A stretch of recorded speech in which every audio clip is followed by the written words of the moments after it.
Welcome everyone. This is how to use yoga to heal from trauma.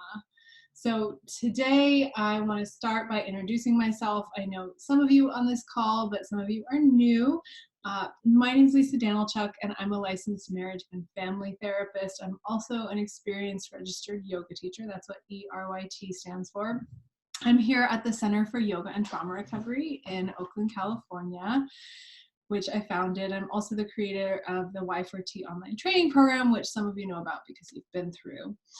Also have written a couple books on yoga and healing, the most recent being Yoga for Trauma Recovery, Theory, Philosophy, and Practice. You might be able to see it, probably not on the bookshelf right there. And I am excited to share that I'm actually going to give away a copy of the book at the end of this webinar. So stick around until the end and I'll tell you how you can win a free copy. So a couple housekeeping items first. There's a Q&A box at the bottom of your screen. You can submit questions at any point in time. I will be answering as many questions as I can at the end.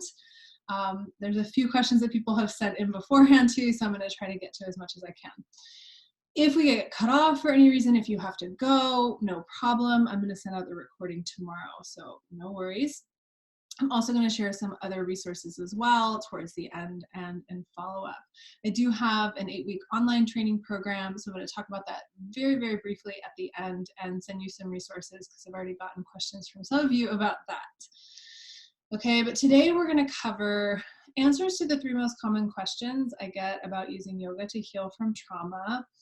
And I also want to address how you can start a healing-centered practice. Now, I want to acknowledge that many of you have reached out prior to this webinar and just introduced yourselves, or lots of people are asking about the recording. And so I know there are people listening who have a vast variety of experiences. So some of you are interested in your own personal healing. Some of you are yoga teachers and studio owners and teacher training directors. Some of you are in private practice, mental health clinicians, or even run mental health programs, right? So you're program directors and things like that. So I know that there's a lot of different levels of kind of exposure to trauma-informed yoga in this group, and I'm going to try to speak to all of that, all right? So if I'm speaking to, it feels like I'm speaking to a student and you're a teacher, just always try to, I recommend, think of a specific person, whether it's yourself or the people that you're working with, and that can sometimes help when you're like, oh, maybe this doesn't apply to me. Think of someone specific that you want to serve, yourself or other, and that can really help make this as applicable as possible. Okay, so let's get going. The first question that comes up, I would say this comes up the most often still, is what's the sequence for trauma recovery? Now, of course, as people interested in yoga, we're often really interested in how do you put these postures and breath practices together. And as much as I wish I could answer that question and just be having 10 postures to recover from trauma webinar right now, it's just not the case. And so I want to make it clear that there's really no one-size-fits-all sequence or approach even to trauma recovery. So we need to be mindful of that. As much as providers, that feels comfortable to have a nice little framework that we can fit everybody into. I'm going to talk in a moment about why that's not as helpful. Okay, so perhaps you've seen articles online that say things like 5 postures to resolve trauma. I think these are well-intentioned. Usually it's a person who's, had some experience with a few postures and wants to share those with other people. But it is really important, particularly for those of you on the call who are doing one-on-one therapeutic sessions or doing group therapeutic sessions. It's really important that we listen to the people that we're actually serving rather than imposing an outside structure. And why not? I'm going to give an example in a moment, but right, people are different. Everyone listening in here, as I've mentioned, you guys are different from each other, and experiences of trauma are really unique from one another.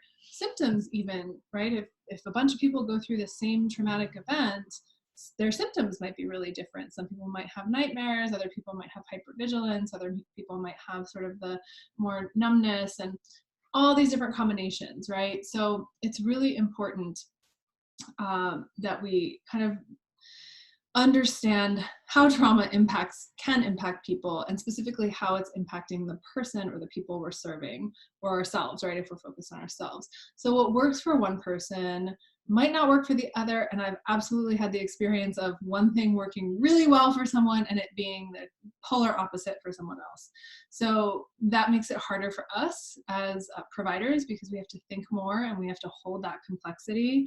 But I encourage you to keep going and keep working to hold that complexity, right? There are also many layers to traumatic experiences. It's often not just what happened, but the context within which it happened. So culture and all of the isms, racism, gender, judgments, ageism, all of that can factor in. And so we really need to, I talk about this in my book.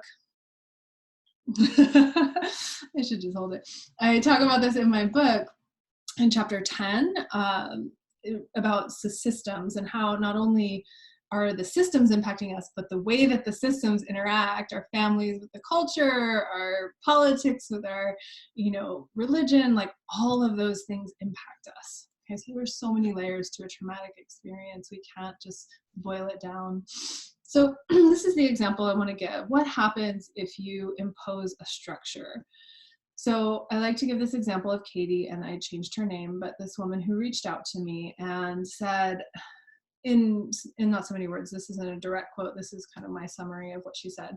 I tried cognitive behavioral therapy, I tried dialectical behavioral therapy, I've done EMDR, which is the eye movement processing for trauma, I've done EFT, the tapping kind.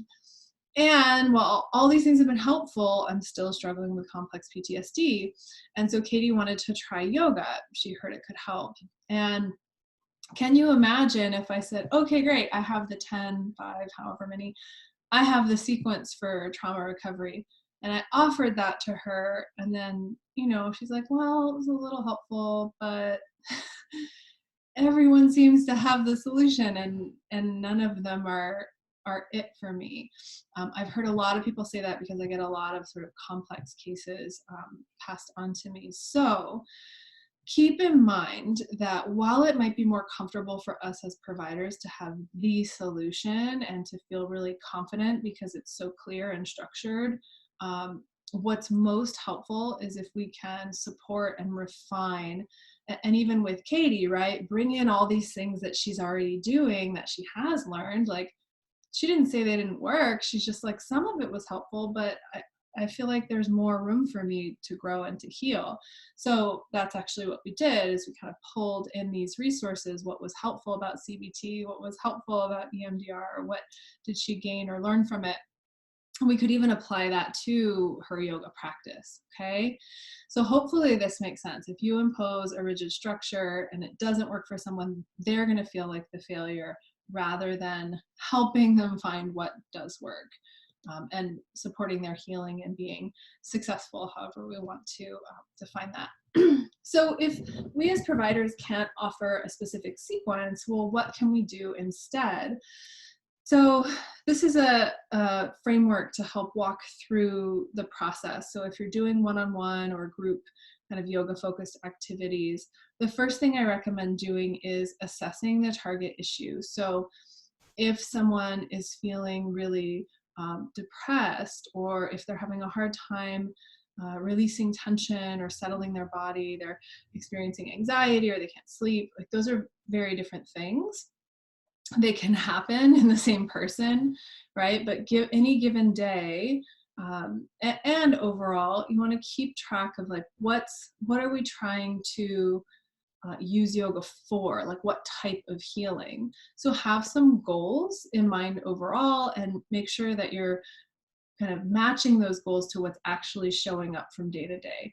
I know as teachers, we can have this elaborate plan of what we're going to do, and sometimes we just have to throw it out the window because it's not what's showing up in front of us, right? So the first thing is to assess and really think, what's my goal? What's the outcome I'm looking for here? And then you can offer or instruct something, perhaps a few postures or a breath, a pranayama, some breath work. And then just observe the impact of that and discuss it however much you can with the person. I know this is easier on one-on-ones than it is in groups, right? So then discuss, like, how did that land? And then refine and just respond to the needs of the person that's in front of you. And I want to give a couple examples of this to make it a little more tangible. Let's start with a personal one. So let's say you were feeling depressed, right? And your target goal was to feel a little bit better or have some more energy, maybe, right? Have some more energy. A lot of times depression is that like heavy, lethargic kind of can't get off the couch feeling. So if the goal is to have more energy, perhaps, you know, if you're newer to yoga and trauma-informed yoga, you do a search online and you find some postures and breath that are meant to be energizing. It might be a really fast breath or something that focuses on the inhale. It might be a posture. Let's just say you find a video about Kapalabhati breathing, which is breath of fire. It's like coming from your belly, right? Don't do it right now. I'm going to tell you why in a second.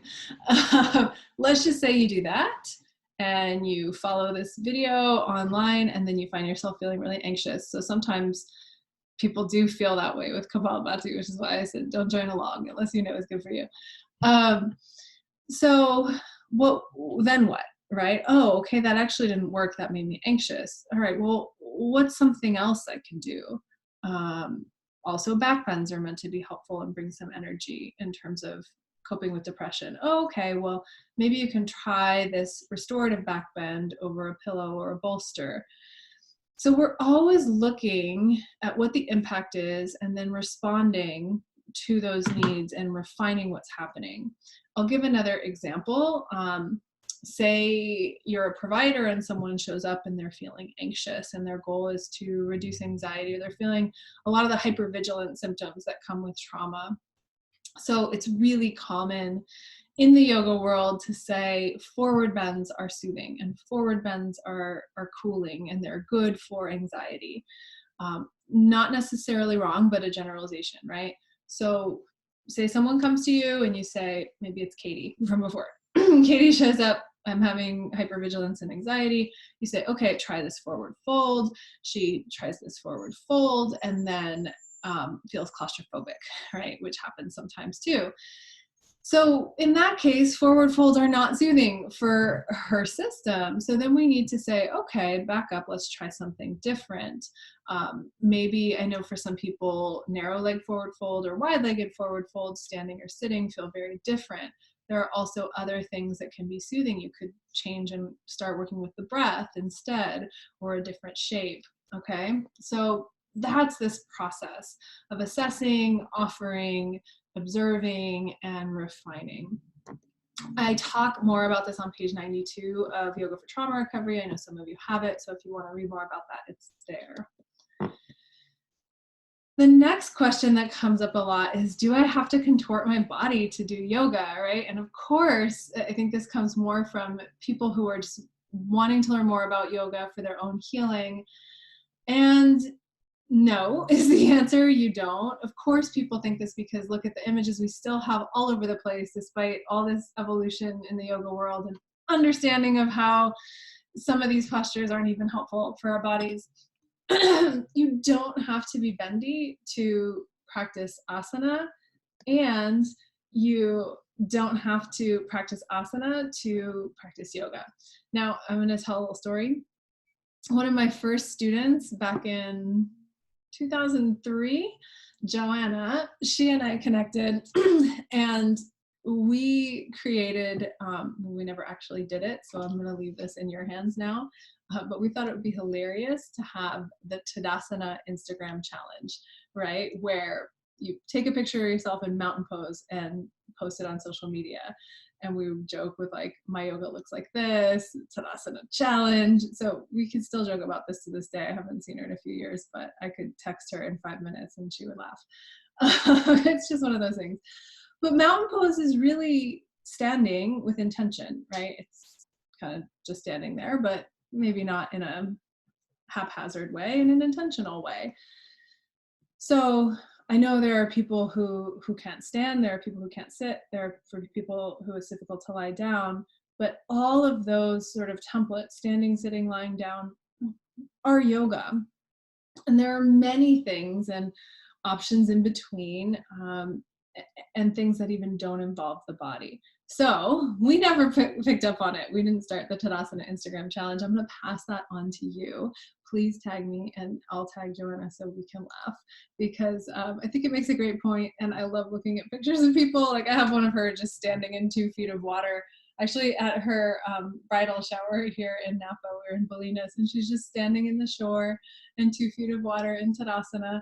It's like a pretty setting, but it's just funny. Anyway, go for it. Post your hashtags. So do you have to contort your body? No, you don't really have to even practice asana, right? You don't even have to practice yoga postures to be practicing yoga.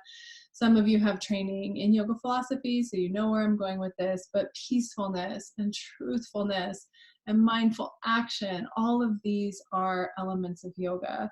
Movement, stillness, rest, breathing practice, focus, concentration. All of those are ways you can practice yoga. So no, you don't have to contort your body. And, I want to kind of make this point to teachers. Some of you on here, I feel like most of you already know this, but I'm preaching to the choir. But teaching only to the end range of motion without like muscular support can actually be really harmful. So if you're still teaching in a way that's always pushing flexibility in and of itself, I'd encourage you to take a step back. And this is for, for us as students as well. The emphasis within the yoga community is actually moving from flexibility, right, that sort of contortion or getting to the end range of motion, to mobility, which is more about supporting the body's healthy range of motion. So we're not just pushing our joints to the max, we're actually learning how to support healthy function of our joints. And I would say Carrie O'Worko, she's a yoga teacher based in New York City, trained in the Iyengar lineage, does a lot of work around mobility and stability and play. And so she has wonderful ways, and I think she's got a lot of stuff online. She has wonderful ways to approach this. She also travels and teaches a lot. So I think she's a wonderful resource for this, and a great teacher of teachers in terms of how we're changing what we teach and how we teach yoga. Okay. So that's question 2. Question 3, we could have 8 webinars about this. Should I be touching my yoga students? So obviously yoga teachers are asking this. I want to say that I actually think it's more about power than it is about touch or not touch. And it's really about teachers or studios or certain lineages sort of making the assumption that it's okay to touch someone's body without checking with them first. And so what I would encourage you to explore is how to develop a consent positive setting where there are discussions about consent, where consent is practiced, right? And also where there are conversations about power. So if you're in this situation of like, should I touch or not touch, please fold these bolded words, power and consent, into your conversation. Some ways you can encourage consent, you can communicate.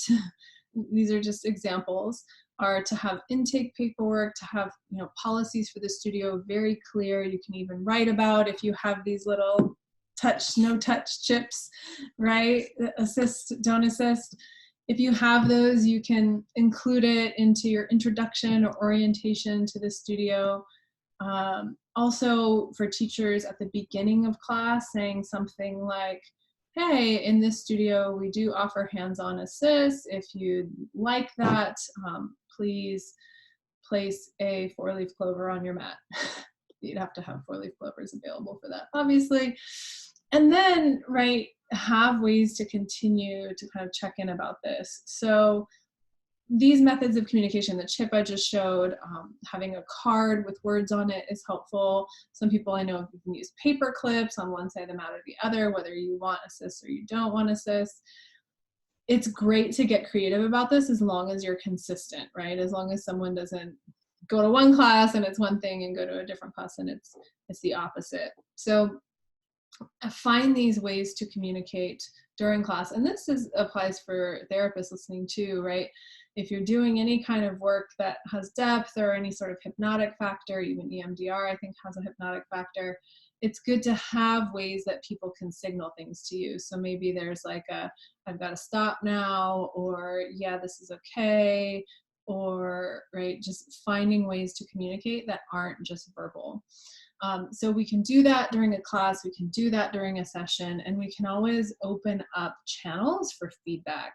So that might be a feedback box in a yoga studio. That might be as a one-on-one professional, mental health or yoga, saying, how did that go?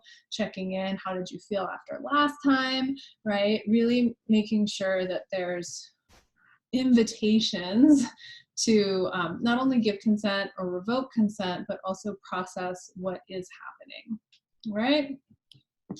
So those are some points on creating a consent positive setting.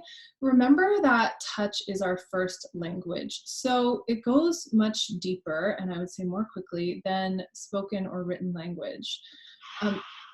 Given that it's really a bigger trigger risk, and if it's done mindfully and with consent, it can be a resource, yes, but you also can't untouch someone. So there's a lot of lean in the trauma-informed yoga community to not touch, and there's some resistance to that too. Now, I think the safest thing, if you're not sure, is to not touch, right? But I do know people who are doing touch in a very consent positive way, and they're communicating around it, and they have maybe even some special skills or cultural considerations. So I'll give a couple examples of those. One of my advanced students who I'm mentoring, Noreen, she's in Manila, and she works with survivors of sex trafficking, right? She started a project called the Surya Project. Now, we were talking recently about this, and she said, I feel so weird because I'm with the group, and in our culture, you just touch frequently, like people hold hands and people hug, and so we're in our normal setting. And then when I transition to teach trauma-informed yoga, I suddenly feel like I can't touch them, and so I end up feeling like a robot on the side of the room, or really stiff or awkward, or having a lot of, we call them vrittis, right? Like turnings of thought, and having a lot of doubt.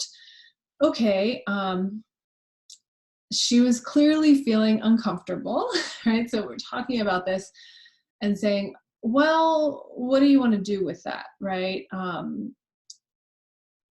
She said she had kind of put some chips out and people all said it was okay to touch, but she still felt like it wasn't okay. So what we came to was, how about have a conversation with them and just say, look, this is where I'm at. I've been trained in trauma-informed yoga, and my training was to not touch you.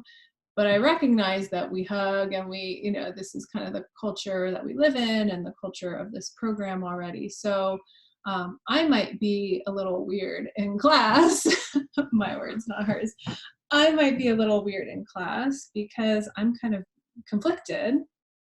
And if we do end up bringing touch in, I really want to make sure we can talk about it, right? So even though we live in this really sort of touchy, close culture, if you don't want to be touched, that's totally your right. And right, so she could find a way, since they had already opted in and she still wasn't touching them, she could find a way to share not only how she was feeling, but also that this is a space where you can continually opt in or opt out. So it's that ongoing idea of consent. It's not just a one-time thing. So that's Noreen. I also want to mention Megan, who's one of my advanced training students in Boston. Now, Megan is a survivor of the Boston Marathon bombing, and she's also a physical therapist, and she's also a yoga teacher. She actually developed a training called In Good Hands, all about assists in yoga that are consent, right? Positive, we've got that down, that involve consent and that are offer different ways to be beneficial for the student, So her training's amazing. Last I heard she gave it at the Yoga Service Council. If you want her website, reach out to me. I'll connect you so you can connect with her.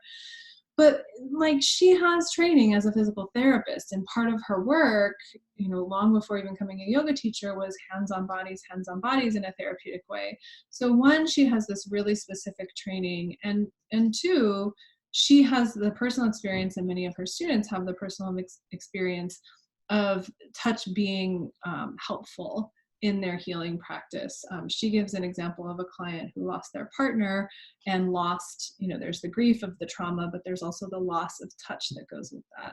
Okay, so it is possible to have trauma-informed hands-on assists. So I want to say that, and then I want to come back to, I know it's none of you on this call, but if you think you don't have to ask, if you're like, no, it's fine, it's totally fine, people are okay with me touching them, like, it's not up to us to make that decision. It's each individual person's decision. So if you think you don't have to ask, please don't touch, right? That's like one end of the pendulum. And if you've had proper training, like Megan, conversations around meaning, like Noreen, establish pathways to communicate, to give or revoke consent, then just consider the impact of an opt-in, I would say, policy. So rather than, some studios are developing, kind of adapting an opt-out policy, lift your leg, raise your hand if you don't want any hands-on assists or adjustments. That's progress, right? But it still puts the onus on the person who maybe is feeling vulnerable to speak up for themselves. So consider the impacts of an opt-in policy rather than opt-out. Okay, so those are the three most common questions, and you can hear how they come from a mix of yoga teachers and mental health professionals and students. I think maybe next time I'll offer 3 different webinars because I think it'll make it easier for me to respond to your questions. But many of you have asked how to get started with trauma-informed yoga from the student or the teacher or the mental health professional side. Now, I always say to orient your practice, right? Like, what's the purpose of it? And pick your focus, right? Is it healing? Is it thriving? Is it balance? But when you pick something like that, you're actually orienting yourself to that goal, and then you can lead the practice toward it, right? So again, there's a very common narrative that yoga is about being bendy, or it's about accomplishing these somewhat contorted or acrobatic shapes. But if you say, this practice is about healing for me, that actually has a lot of power and can guide your choices moving forward. Now, if you're talking about a home practice, consider movement and stillness, and think about which one's harder for you, right? Often it's harder for us to get moving in the morning, harder to calm down at night. That's pretty typical in American culture and some other cultures too. But in general, you might have a bend. It might be easier for you to sit on the couch all day. It might be easier for you to be out running about all day. So consider what you need. Do you need movement? Do you need stillness? And then start with just a few basics. So I'll give the example of like child's pose and cat-cow and downward facing dog. Okay, so if you've done a kind of middle of the road yoga class, you've probably practiced those postures before.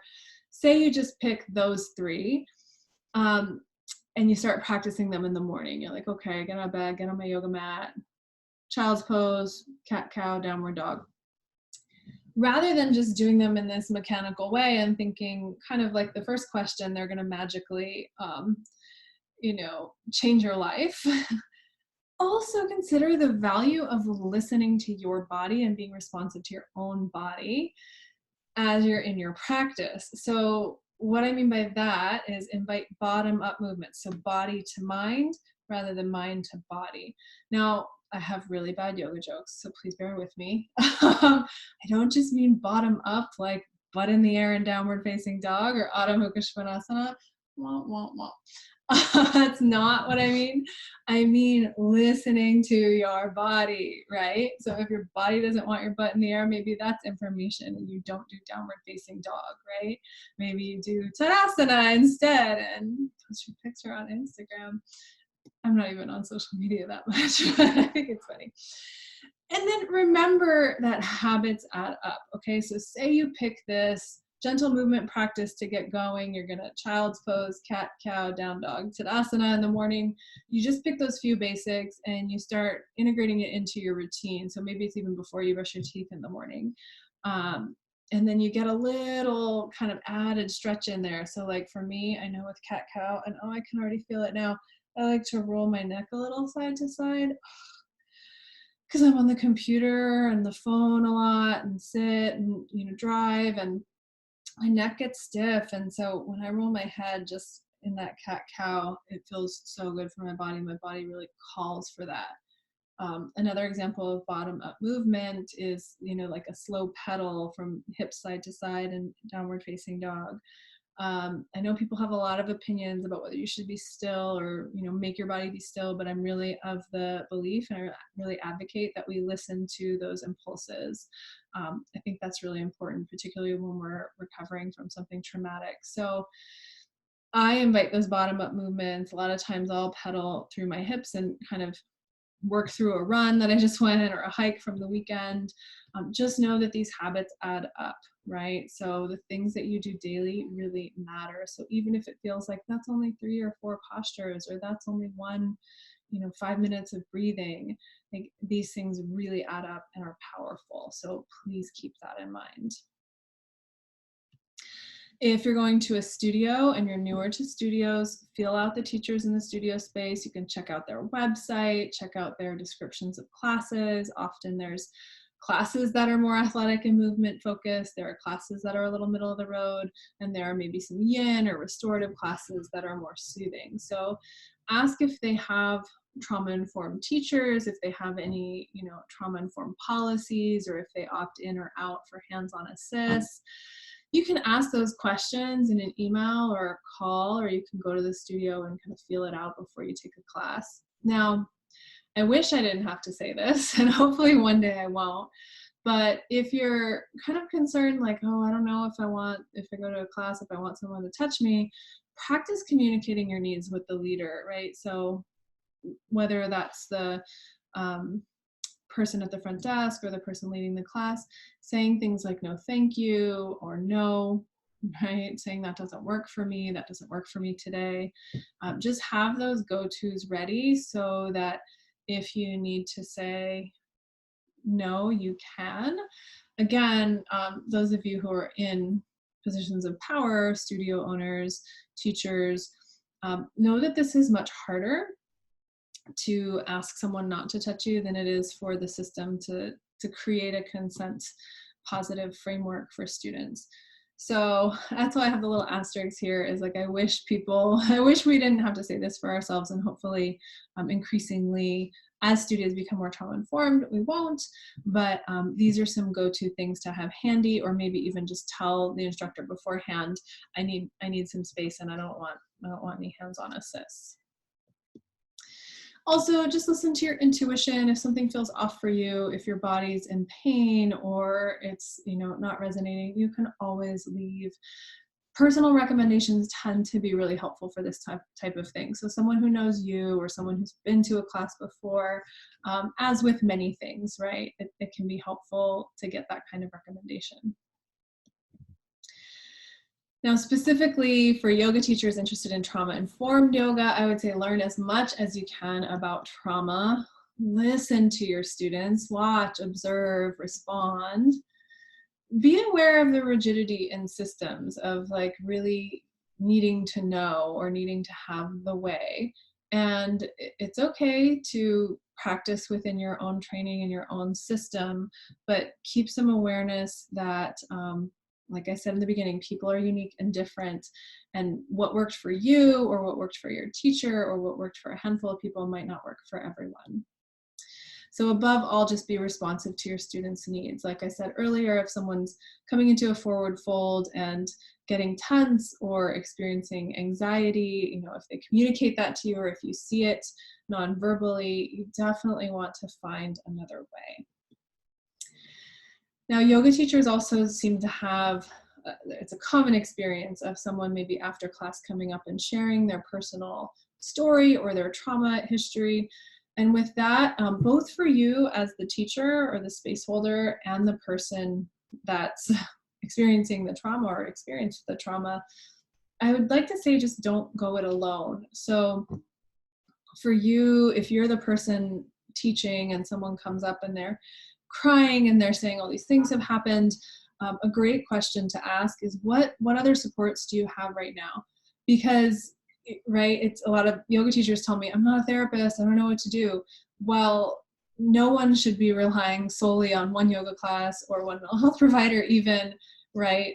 It takes a village. So ask what other supports they have.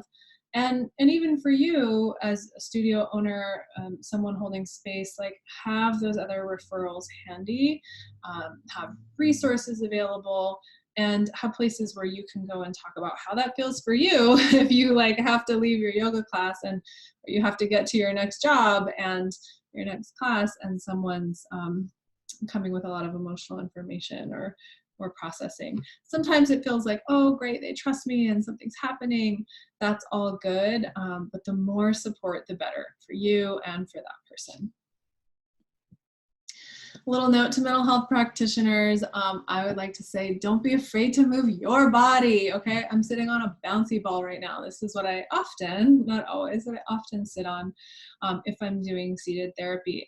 I often will stand or sit on the floor or sit on yoga cushions as well. So think about ways you can treat your body well. I did few years back read a study that said mental health professionals and truck drivers have the highest incidence of low back pain and injury. So I wish I could find that now, but that really stuck with me, right? Because we sit, and in yoga classes you hear it all the time, sitting is the new smoking, sitting is the new smoking. So we obviously don't want to do something that's harmful for our bodies or harmful for other people's. You know, if you're a mental health practitioner, you might be sitting for 8 hours straight in a day, and between the computer and sessions, that's a lot. So you can use basic yoga shapes that serve to ground and center you, move your body gently. You can use them in between sessions. There are some things you can even do during sessions. If I am seated for a client, maybe we're doing EMDR, something like that, I'll often make a figure 4 with my legs rather than just casually crossing them. So I'm actually building mobility in my hip joint rather than kind of sinking and dumping into my body. So stay aware of your body. And then in terms of offering it with clients, even in sort of other therapeutic settings, it's helpful to offer just shapes and supports that might help them ground, that might help them feel centered. Observe these things, go slowly, watch for changes. You don't have to be teaching a yoga class. You don't have to be both in triangle pose. Like that's not necessarily what yoga informed therapy looks like. You can work with more subtlety and just maybe a little bit more movement. And there's lots of other kind of somatic psychotherapy practices that can help you if you're feeling a little stuck in the chair. All right, so we covered the 3 common questions. The first one's, what's the sequence? The answer is, we need to think more deeply about that. The second, do I have to do asana or postures? Do I have to contort my body? No, there are many other ways to practice yoga. Should I be touching my students? Not unless you've thought about it deeply, had training, and you're addressing culture and consent. Okay. We also covered starting a healing-centered practice for you at home and in studio, for teachers, and for mental health professionals. So we're coming close to time, and I want to take a couple questions, but first I'm going to say briefly what the 8-week online training program is. It's designed to give mental health providers and yoga teachers an understanding of the different types of trauma and how they impact the brain, body, and psyche. We go through some clear concepts to help you guide and kind of skillfully make decisions when you're in these kind of more complex situations. We talk about tools for creating a trauma-informed environment, and ultimately this training is meant to just build up your confidence in teaching with sensitive populations. So the online community is growing. I think we have 20 countries represented now. This field is growing. Like I felt alone in the beginning. Many people who come to this training and are on this call, I'm sure, feel really alone in this work. You won't be alone for long is what I think is true. I just think it's something that's evolving and will just continue to. So this program is one place to get that connection and community. Here's my little plug. Y4T is also a trauma-informed program. We try to make it trauma-informed in its delivery. It's international, it's inclusive of religion, ethnicity, race, sexuality. It's gender inclusive, it's environmentally sustaining. We literally plant a tree for every student who joins. It's accessible, you can do it on your computer wherever you are, in any position you want to be on, standing, sitting, lying down, maybe not while you're driving. It's entirely vegan, dairy, nut, soy, and gluten-free, you'll be happy to know, and there's no shared equipment or facilities, and no animals are harmed. In fact, they're loved on pretty hard in the process of creating this training. So thank you for indulging me here. I just think this is, I have corny yoga jokes. I'm so sorry. But I do want to say that I do feature Iris, my dog, in the training a fair amount. So if you have dog trauma, I'm really sorry. And consider this your trigger warning. All right, so let's move on to questions. Let me see. I think I might have just lost you. There you are. Okay. All right, so we have a question about Shirsasana and Sarvangasana. Okay, so this is headstand and shoulder stand. I've heard these are the most potent yoga postures. Should I be practicing those or doing long holds? Okay, this is actually kind of a tricky question because long holds of those two inversions, those are the most complex inversions, they're the most risky for your neck, both shoulder stand and headstand. So I feel like it's almost a ask your doctor question because it's about your cervical spine. So if you are practicing these, I would say with the support of a really skilled teacher, perhaps Iyengar trained or like Megan, physical therapy trained. There are plenty of ways though to do inversions that aren't those two sort of, these are known as like the king of the asana and the queen of the asana. So I can see why you'd be drawn to practicing them or practicing them longer, but you can also do things like downward dog or wide-legged forward fold, Prasarita Padottanasana, or floating headstand. There are ways to do it on a chair or on special props. There's little chairs you can buy, headstand chairs. So I don't think that's like, I could see why you might want to do more of that, but if you're looking for more inversions, I would say actually build more variety in and just make sure that, bottom line, do no harm, right? So make sure you're consulting with your doctor and your teacher and monitoring your own body and how it feels after. Okay. Okay, lots of questions about the program. I'm going to send you a link. It's all online. I don't want to spend time on that. We have time for about 2 more questions. Okay. Oh my goodness, I don't think I can answer that in this time. Okay, so I'm going to summarize. So this person's teaching and they're saying, I know this stuff works, but I get a lot of doubt and I feel scared when I'm teaching. Okay, so I think you kind of said it right there. I know this stuff works, right? That confidence is essential and is key. And one thing I'll say about doing trauma-informed yoga is it's still a pretty young field and there are going to be a lot of people who don't know what you're doing or what you're talking about and just don't have context. So I think it's kind of part of being a leader is just having to stand for something that you really believe in and continuing to learn and continuing to involve research and practice and other professionals, like bring all of that in, but also, right, don't let their doubt disconnect you from your own experience. Sometimes we really need to stand on that. I've learned that lesson again and again and again, just to stand in what I really know to be true and continue to kind of bolster up why it's true, right? That's why this program exists. Why is this true? Okay, one more question. About the book. Okay, yeah, so let's do that now. Let's see.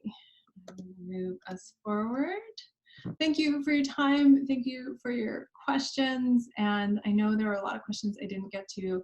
I'm going to try to continue to respond to those in future webinars. All right, so we're officially wrapping up, but stick around. I'm going to give away that book right there. Okay. So what I'm going to ask you to do is go to the Q&A function, right? And then put your name and where you are in the world. And then I'm going to pick a number and I am going to scroll through. I'm going to take a few breaths, give you guys a chance to write your name, write where you're from. And okay. Okay, I'm going to go through.